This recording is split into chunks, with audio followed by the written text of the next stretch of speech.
શ્રી ગુરુદેવ દત્ત સર્વે સખાઓને સંવાદ કરતા રહીએ તો આપણે માણસ બની રહીશું ને. સંવાદ એટલા માટે જરૂર છે. રોજ 10 મિનિટનું સત્સંગ કેવું, સંવાદ કેવું, વિચારોની આપલે કેવું.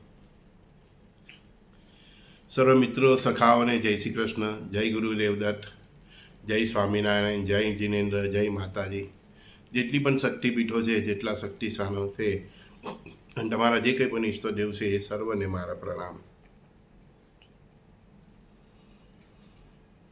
આ ઢોરા દેખાય છે એ શું નિશાની છે? કે શરીર હવે પકી ગયું છે.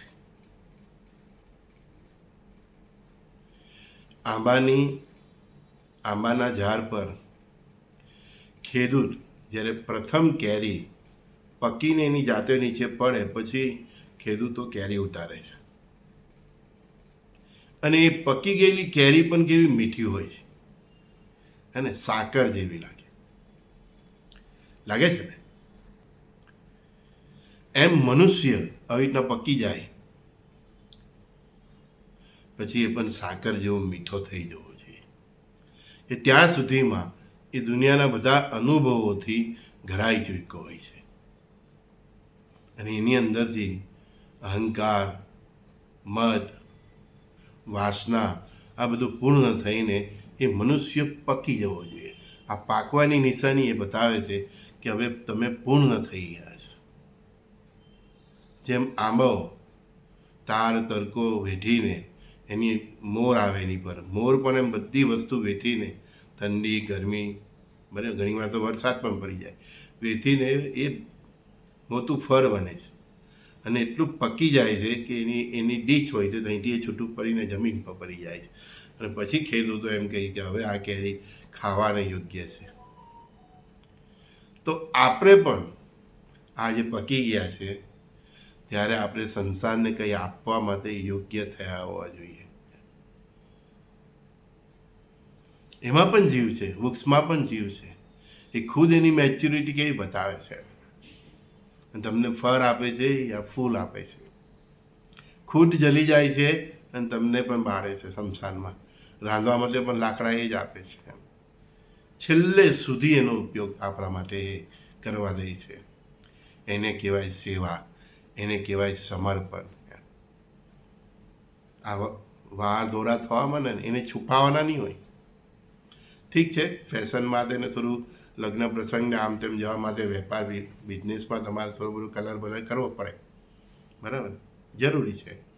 સમય પ્રમાણે રહેવું પડે.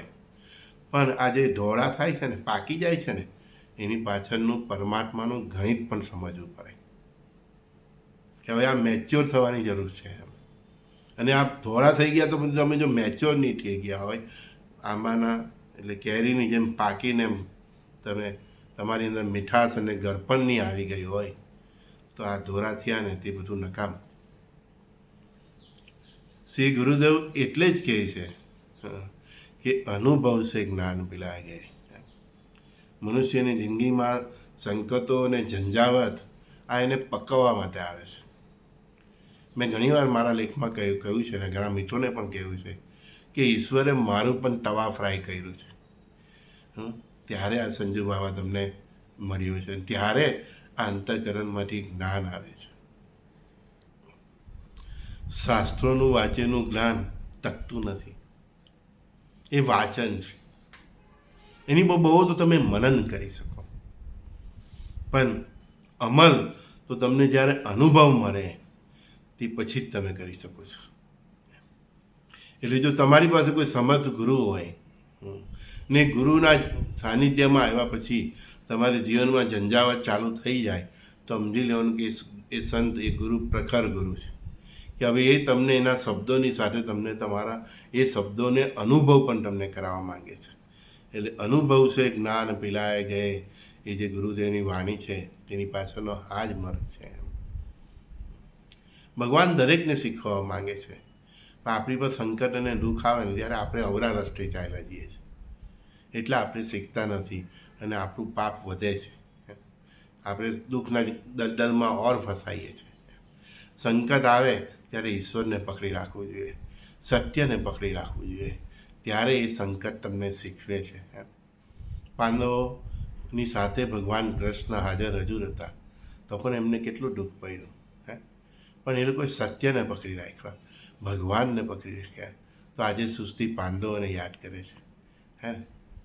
તો જ અર્જુનને વિરાટ સ્વરૂપના દર્શન થયા. એટલે સંકટ આવે તો અવળે રસ્તે નહીં જાઓ, સીધો માર્ગ પકડી રાખો. સત્યને પકડી રાખો, ઈશ્વરને પકડી રાખો. ત્યારે ઈશ્વર એનો સબક તમને શીખવે છે.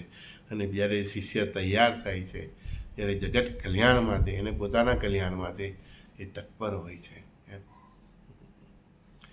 ચલો તો મળીએ. શ્રી ગુરુદેવ દત્ત. સર્વે સખાઓને મારા પ્રણામ. બરાબર, મળતા રહીએ.